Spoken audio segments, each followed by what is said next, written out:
America के राष्ट्रपति Donald Trump ने नाइजीरिया में ईसाइयों पर गंभीर खतरे को लेकर सवाल उठा दिया है। उनका कहना है कि ईसाइयों को मुख्य रूप से मुस्लिम चरमपंथियों से ज्यादा खतरा है और बोको हराम जैसे संगठन और भी ज्यादा हालात खराब कर रहे हैं। ट्रंप ने अमेरिका की संसद के सामने भी इस मामले को उठाने की बात कह दी है। दरअसल अमेरिकी राष्ट्रपति डोनाल्ड ट्रंप ने पिछले दिनों नाइजीरिया को कंट्री ऑफ पर्टिकुलर कंसर्न घोषित किया था।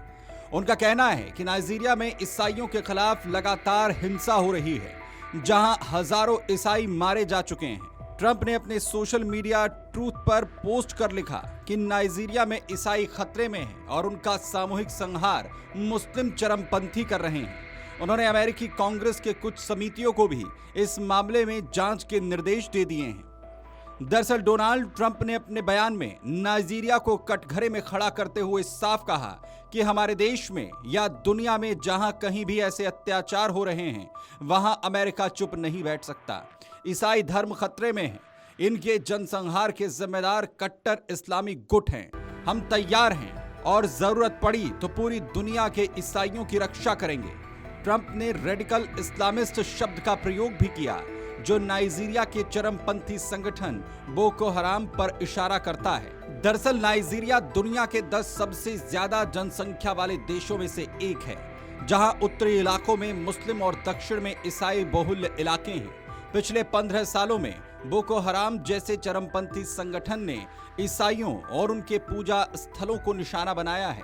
आंकड़ों की माने तो हजारों ईसाई मारे गए हैं, सैकड़ों चर्चों को तहस नहस कर दिया गया और लाखों लोग बेघर हुए हैं। ईसाई समुदाय लगातार हिंसा, अपहरण और गुलामी जैसी घटनाओं का नाइजीरिया में सामना कर रहा है। आपको बताएं कि बोको हराम एक इस्लामी चरमपंथी संगठन है, जिसे नाइजीरिया के उत्तर पूर्वी हिस्सों में सक्रिय माना जाता है।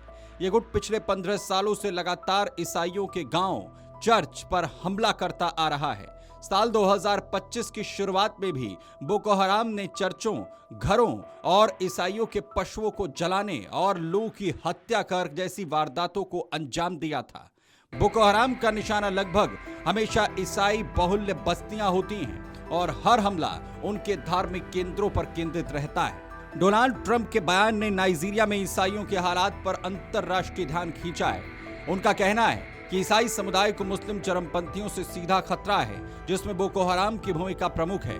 हालांकि नाइजीरिया सरकार ने इन आरोपों को खारिज करते हुए साफ कहा है कि हिंसा धर्म के आधार पर नहीं हो रही है। फिर भी पिछले कुछ सालों में बोको हराम और दूसरे गुटों ने ईसाइयों को निशाना बनाने की घटनाएं लगातार अंजाम दी हैं। अमर उजाला डेस्क। अगर आप ये वीडियो YouTube पर देख रहे हैं तो हमारे चैनल को सब्सक्राइब कर बेल आइकन दबाएं और Facebook पर देख रहे हैं तो हमारे पेज को लाइक करें।